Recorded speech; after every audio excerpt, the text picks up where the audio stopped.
Fight fans, it's Michelle Joy Phelps, and I'm joined now with one and only Frank Warren. It's good to see you. And you, Michelle, how are you? I'm good. Do you know what? I'm not going to lie. I'm not handling this humidity too well. Really? Oh my God, I'm just feeling like I'm going to pass out every second.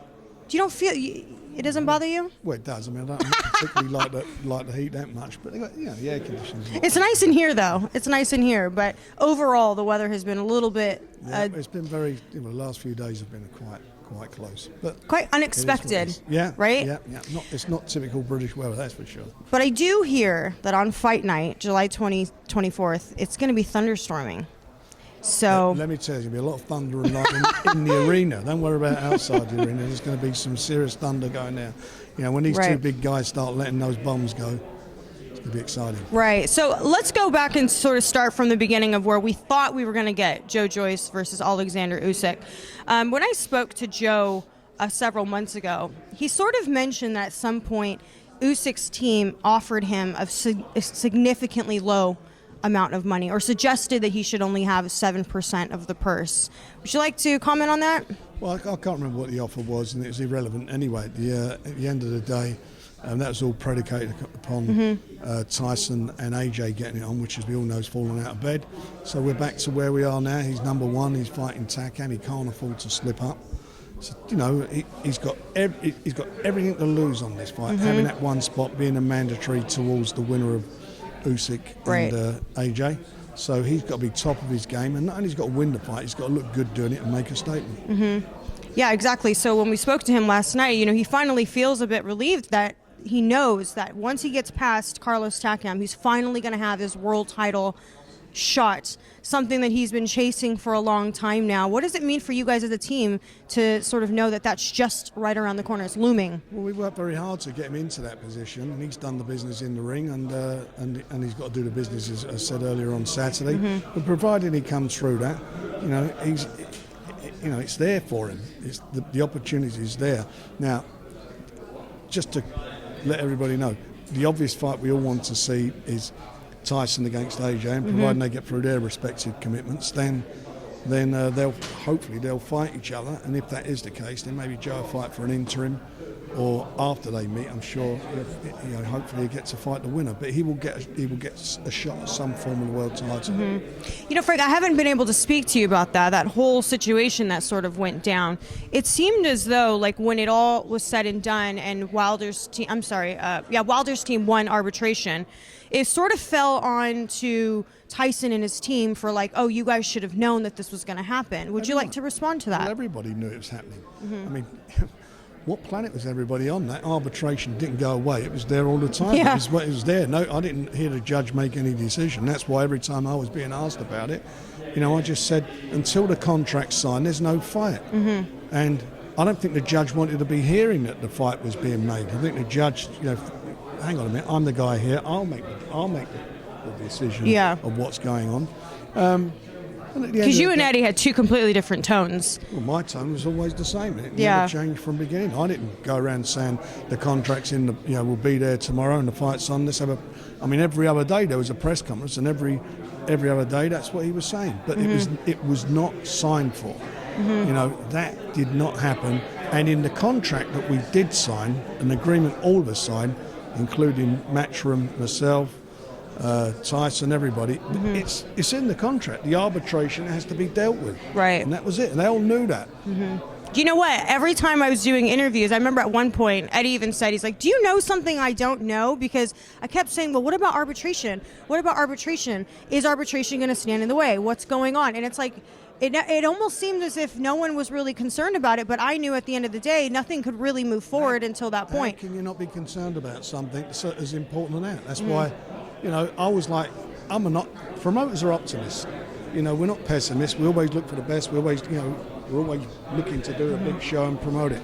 But I knew until that was settled, it was a problem. Right. And that's what as it turned out to be. Right.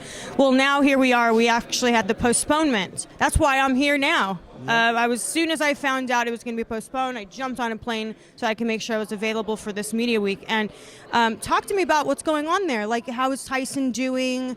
How is the camp doing? Well, as you know, the camp had a problem with COVID. and he's very disappointed that the fight's not on. But you know, it is what it is, and he'll fight him. They make the fight now in October, and hopefully nothing will get in the way of it happening.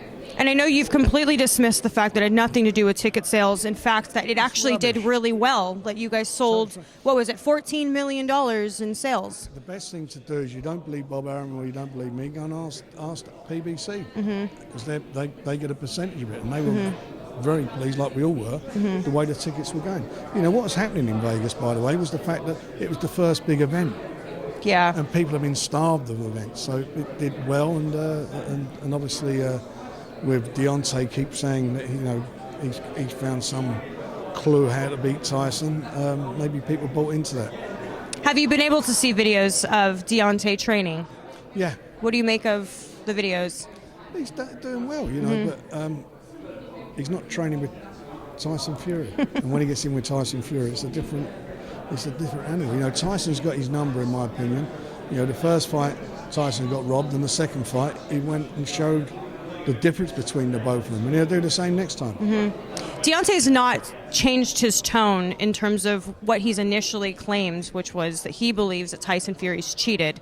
What do you think of his claims? Because he still kind of continues to insinuate.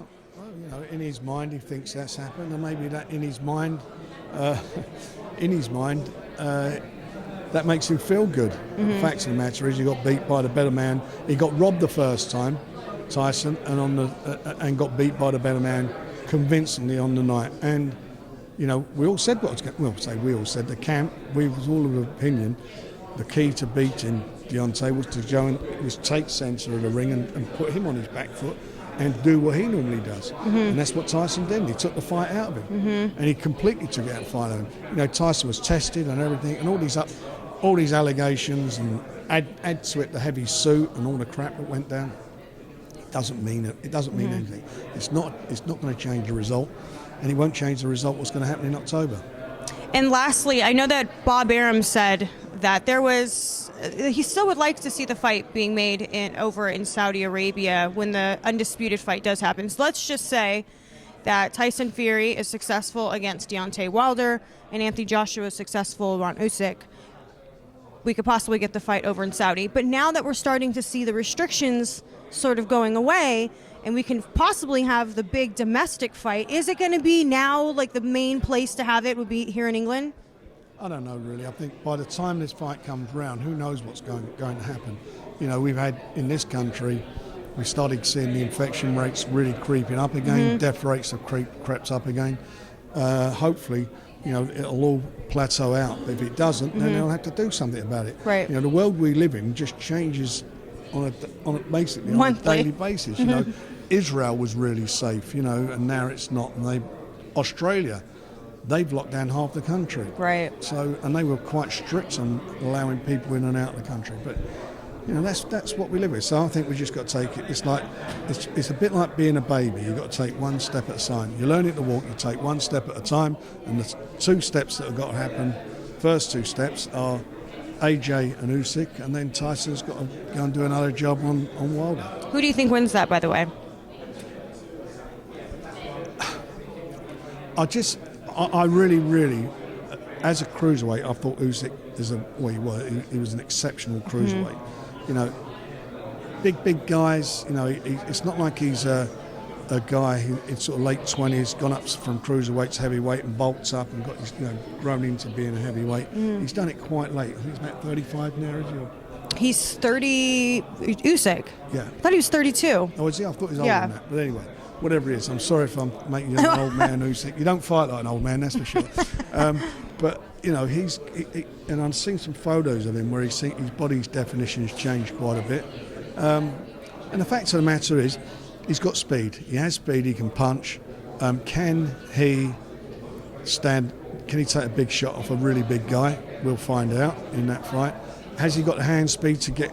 And can he get underneath with his boxing skills underneath the jab of AJ? I think he can. And I think that if he's there at the end, it may be a situation where he could win it on points if he's there. But AJ's got to be a big favourite because he's a big guy, and if he catches him, you've got to think that the power will be telling. But if he doesn't knock him over, then I think there could be a very close, could be an Usyk fight on points. Right. Well, thank you so much for your time. I know you got a queue of pleasure. people who want to interview, and I've already taken up enough of your time. But it's nice to finally catch up with you. It's been And you. months and months since I has. think we've done an interview. So I appreciate your time as always, and we'll catch up with you post-fight, hopefully. Absolutely. Okay, thank you so much. Have a lovely Bye. time, and Thank go you. get yourself a nice fan. And Yes, I know. Thank you. Bye, fight fans. Bye.